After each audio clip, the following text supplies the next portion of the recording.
Atos dos Apóstolos, capítulo 14. Paulo e Barnabé em Icônio. Em Icônio, Paulo e Barnabé, segundo seu costume, entraram na sinagoga dos judeus e ali pregaram, de tal modo que uma grande multidão de judeus e de gregos se converteu à fé. Mas os judeus, que tinham permanecido incrédulos, excitaram os ânimos dos pagãos contra os irmãos. Não obstante, eles se demoraram ali por muito tempo, falando com desassombro e confiança no Senhor, que dava testemunho à palavra da sua graça, pelos milagres e prodígios que ele operava por mãos dos apóstolos. A população da cidade achava-se dividida. Uns eram pelos judeus, outros pelos apóstolos, mas como se tivesse levantado um motim dos gentios e dos judeus, com seus chefes, para os ultrajar e apedrejar. Ao saberem disso, fugiram para as cidades da Licaônia, Listra e Derbe, e suas circunvizinhanças. Ali pregaram o evangelho. Em Listra. Em Listra vivia um homem aleijado das pernas, coxo de nascença, que nunca tinha andado.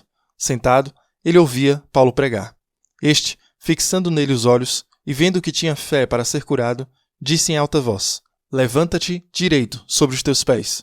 Ele deu um salto e pôs-se a andar.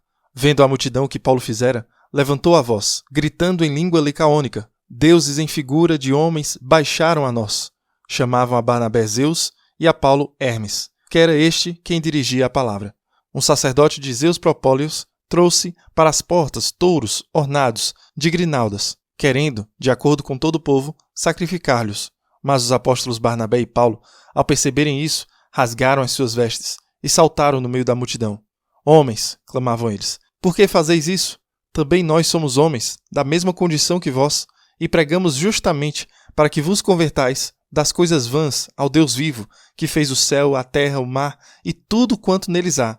Ele permitiu nos tempos passados que todas as nações seguissem os seus caminhos. Contudo, nunca deixou de dar testemunho de si mesmo, por seus benefícios, dando-vos do céu as chuvas e os tempos férteis, concedendo abundante alimento e enchendo os vossos corações de alegria." Apesar dessas palavras, não foi sem dificuldade que contiveram a multidão de sacrificar a eles. Sobrevieram, porém, alguns judeus de Antioquia e de Icônio, que persuadiram a multidão, apedrejaram Paulo e, dando-o por morto, arrastaram-no para fora da cidade. Os discípulos o rodearam. Ele se levantou e entrou na cidade. No dia seguinte, partiu com Barnabé para Derbe. Fim da primeira missão. Depois de ter pregado o evangelho à cidade de Derbe, onde ganharam muitos discípulos, voltaram para Listra, Icônio e Antioquia de Pisídia. Confirmavam as almas dos discípulos e exortavam-nos a perseverar na fé, dizendo que é necessário entrarmos no reino de Deus por meio de muitas tribulações. Cada igreja instituíram anciãos e, após orações com jejuns, encomendaram-nos ao Senhor, em quem tinham confiado. Atravessaram a Pisídia e chegaram a Panfilha. Depois de ter anunciado a palavra do Senhor em Perge, desceram a Atália. Dali navegaram para Antioquia da Síria, de onde tinham partido, encomendados à graça de Deus, para a obra que estavam a completar. Ali chegados, reuniram a igreja e contaram quão grandes coisas Deus fizera com eles, e como abrira a porta da fé aos gentios. Demoraram-se com os discípulos longo tempo. Explicação. Capítulo 14. Muito bem, hoje em Atos dos Apóstolos temos Paulo e Barnabé continuando sua jornada, o que é algo incrível, porque eles vão para Icônio, Listra e Derbe, como vimos. Eles vão para todo lugar. Em Listra, há um homem que nunca conseguiu andar em toda a sua vida. O Senhor Jesus o cura através do ministério de Paulo e Barnabé, então o povo quer adorar a eles como Zeus e Hermes. Isso deixa Paulo e Barnabé escandalizados. É notável aquilo. Quando se trata de um ser humano, nós somos tão inconstantes. Vemos isso no Evangelho de domingo, de Ramos, e as pessoas dizem Hosana ao rei de Davi, e na sexta-feira eles estão gritando crucifíquio. Aqui está outro ótimo exemplo. Em Listra, eles querem adorar Paulo e Barnabé. Então alguns judeus vêm de Antioquia para a cidade e convencem o povo a apedrejar Paulo. A mesma pessoa que eles estavam prestes a adorar como Deus, eles então apedrejam. Isso nos mostra a verdade, a realidade. É o elogio dos homens e a culpa dos homens, a acusação deles, a fama que vem dos seres humanos. Nada disso importa. É tão interessante que ele vai e vem. As pessoas que dizem, queremos te adorar hoje, irão literalmente te matar amanhã. Foi isso que fizeram com Jesus. Na cidade de Listra, isso é o que fizeram com Paulo. Isto é o que nós podemos esperar como cristãos. Nunca esperamos que o mundo nos ame. É isso. Nunca espere que o mundo te ame se você pertence a Jesus. Esta é apenas a realidade. Não apenas isso, mas temos que nos preparar para o sofrimento. Assim, depois que Paulo partiu, ele retornou para Listra, Icônio e Antioquia. O que eles fizeram? Atos 14, 21, 22. Tendo pregado o evangelho naquela cidade e feito muitos discípulos, voltaram para Listra, Icônio e Antioquia, fortalecendo as almas dos discípulos, exortando-os a perseverarem na fé e dizendo que através de muitas tribulações devemos entrar no reino de Deus. Uma tradução que o Padre Mike ama, que eles usam na missa, The New American Bible, que diz: é necessário que através de muitos sofrimentos entremos no reino de Deus. Algo parecido. A realidade aqui é que São Paulo está dizendo isso depois de ter sido apedrejado. Ele diz: é necessário que entremos no reino de Deus através do sofrimento, através de tribulações, através de muitas tribulações de fato. Isso é muito importante, porque aqui estão Paulo e Barnabé e eles estão fortalecendo as almas dos discípulos, lembrando-lhes isso. Entramos no reino de Deus através de muitas tribulações. Então, se eu me encontrar em tribulação, posso me render a isso e dizer: ok, Senhor, eu posso lutar contra isso também. Isso faz sentido. Isso é uma coisa digna de se fazer. Se nos encontramos em lugares de injustiça, sim, claro que sempre podemos lutar pela justiça e também podemos lutar pelo bem, mas não importa o que façamos, não importa o quanto lutemos, ainda estamos no meio dessa tribulação. Seja doença, perda, tristeza, seja lá o que for, através de muitas tribulações, devemos passar para sermos salvos. É assim que Paulo e Barnabé fortalecem as almas dos apóstolos, deixando-os saber que isto é comum a todos. Falando em comum a todos, há uma linha nas leituras de hoje que São Paulo diz isso. Começamos com 1 Coríntios capítulo 10, versículo 13. Não vos sobreveio nenhuma tentação que não fosse comum ao homem. Deus é fiel e não permitirá que vocês sejam tentados além de suas forças, mas com a tentação também fornecerá o caminho de escape, para que vocês possam suportá-la. Isso é importante para todos nós. Alguns de nós diriam: as tentações que experimento são demais. O sofrimento que tenho que passar é algo demais para mim. Sim, existem diferentes tipos e níveis de tentações e sofrimentos. E ainda, uma das coisas que a palavra de Deus está declarando a todos nós, neste momento, é que somos mais parecidos do que diferentes. Não há tentação que esteja tomando conta de você que não seja comum a todos. Não existe, no meu caso. A verdade é que cada um de nós deve suportar os seus sofrimentos e os seus muitos sofrimentos. Deve passar por muitas tribulações para ser salvo. É assim que acontece. Em 1 Coríntios 10, 13, leia novamente. Não é apenas o suficiente para pressionar e cerrar os dentes e dar força e tudo isso. Não. Deus é fiel. Ele não permitirá que você seja tentado além de suas forças. Mas junto com a tentação, ele também fornecerá o escape para que você possa suportá-la. Isso é muito importante. Agora vamos para 1 Coríntios, capítulo 9.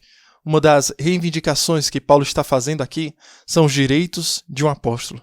E ele basicamente diz: quando Paulo foi para Corinto, ele era fabricante de tendas e por isso não pediu dinheiro ou apoio de ninguém, ele simplesmente trabalhou. E aqui está Paulo dizendo: lembre-se, eu poderia ter feito isso.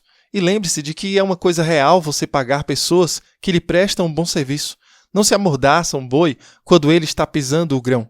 Os sacerdotes no templo comem dos sacrifícios. Lembre-se que passamos por todo o Antigo Testamento, os padres não tinham terra, então como eles comeram? Eles comem porque recebem uma porção do que é dado no templo. São Paulo está dizendo: eu também posso exigir que, desde que ele trouxe o evangelho, eu servi e posso exigir que você cuide de mim. Mas não fiz uso de nenhum desses direitos. Nem estou escrevendo isto para garantir tal disposição. Estou tentando que você saiba que eu te amo. Estou tentando que você saiba que eu me importo com você. Estou tentando que você saiba que não farei nenhuma exigência excessiva a você, que não seja para seu próprio bem. Isso é muito importante. Mas São Paulo não só tem direitos, ele tem também responsabilidades. 1 Coríntios capítulo 9, versículos 19 a 23. Porque, sendo livre de todos, fiz-me escravo de todos, para ganhar ainda mais. Para os judeus, tornei-me judeu, a fim de ganhar os judeus. Tornei-me como quem está debaixo da lei, para os que estão sob a lei, para ganhar os que estão sob a lei. Para os que estão fora da lei, tornei-me como alguém que está fora da lei, não estando sem lei para com Deus, mas sob a lei de Cristo, para poder ganhar os que estão fora da lei. Para os fracos, tornei-me fraco, para poder vencer os fracos. Tornei-me tudo para todos os homens, para poder por todos os meios salvar alguns. O final do capítulo 9 é um dos preferidos do Padre Mike, que ele sempre volta a ele. Não porque o Padre Mike seja um atleta, mas porque é uma verdade muito profunda. 1 Coríntios capítulo 9, versículo 24. Vocês não sabem que numa corrida todos os corredores competem, mas apenas um recebe o prêmio? Não há troféus de participação no céu. Então corra para que você possa obtê-lo. Todo atleta exerce autocontrole em todas as coisas. Eles fazem isso para receber uma coroa perecível, mas nós, uma coroa imperecível. Pense sobre isso. Pense nos atletas olímpicos e em como eles trabalham duro, o quanto eles dizem não para si mesmos, o quanto dizem não a certos alimentos, a certas bebidas, a certos entorpecentes, quanto eles dizem sim para trabalhar longas e difíceis horas, quanto eles dizem sim para dormir e quanto eles dizem não para sair. Todas essas peças para fazer o quê? Para ganhar uma coroa perecível. Mas nós fazemos isso. Mas nós devemos fazer isso também por uma coroa imperecível. Se um atleta olímpico está lutando mais por uma medalha de ouro do que eu estou lutando pelo céu, há algo de errado aqui. É por isso que o Padre Mike adora isso, porque isso nos atinge profundamente. Se um atleta olímpico está lutando por uma medalha de ouro, da qual ninguém vai se lembrar no próximo mês, se ele está lutando mais por uma medalha do que eu pelo céu, então quem é o tolo aqui? Padre Mike cita um ditado americano que a tradução seria: todas as coisas com moderação. Você não ganha uma medalha de ouro nas Olimpíadas com moderação. Os campeões não praticam moderação. Eles têm uma devoção única. Eles são únicos em seu objetivo. Sim, existe prudência, existe senso, a virtude está no meio. Isso não é ter virtude moderada. Isso é ter quantidades extremas de virtude. 1 Coríntios, capítulo 9, versículos 26 e 27. Bem, eu não corro sem rumo, não luto boxe como quem bate no ar, mas eu esmurro meu corpo e o subjugo, para que, depois de pregar aos outros, eu mesmo não seja desqualificado. Lembre-se, eles continuam voltando ao jejum. Eles continuam voltando para a oração. Isso é normal para os apóstolos, isso é normal para os discípulos da igreja primitiva. Então as pessoas pensam, uau, os católicos falam sobre mortificações, eles falam sobre fazer penitência e isso é estranho. Não é nada estranho. Eu subjugo meu corpo para que depois de pregar aos outros, eu mesmo não seja desqualificado, porque o céu é um dom, é de graça, a graça de Deus é um dom. Mas posso me desqualificar dizendo não à vontade de Deus em algum ponto. Então, através do jejum e da oração, através da confiança em Deus, ao subjugar meu corpo, isso tudo eu faço para a maior glória de Deus. Se alguém que luta por uma medalha de ouro olímpica está se esforçando mais para isso do que eu para conseguir o céu, então algo está errado. Nós devemos pedir a Deus, Deus, por favor, nos ajude. Nos ajude a lutar pelo céu como um campeão que luta pelo campeonato. Ajude-nos a lutar pelo céu como um corredor ali do ensino médio que se esforça ao máximo para chegar em uma competição estadual, depois nacional. Eles trabalham mais duro do que muitos de nós quando se trata da nossa fé. Senhor Deus, por favor, ajude-nos a sermos fiéis. Senhor Deus, ajude-nos a lutar pelo Senhor. Ajude-nos a nos esforçarmos, não por medo, mas por amor por Ti e pelo desejo de estar sempre com o Senhor, para sempre. Não simplesmente um desejo de não estar separado de Ti, mas um desejo de estar contigo. Que isso motive cada uma de nossas ações deste momento até o último momento, até o dia final, até o dia em que entraremos em Sua presença, Deus. Nós Te pedimos isso. Nos ajude. Que Deus abençoe você e reze por mim.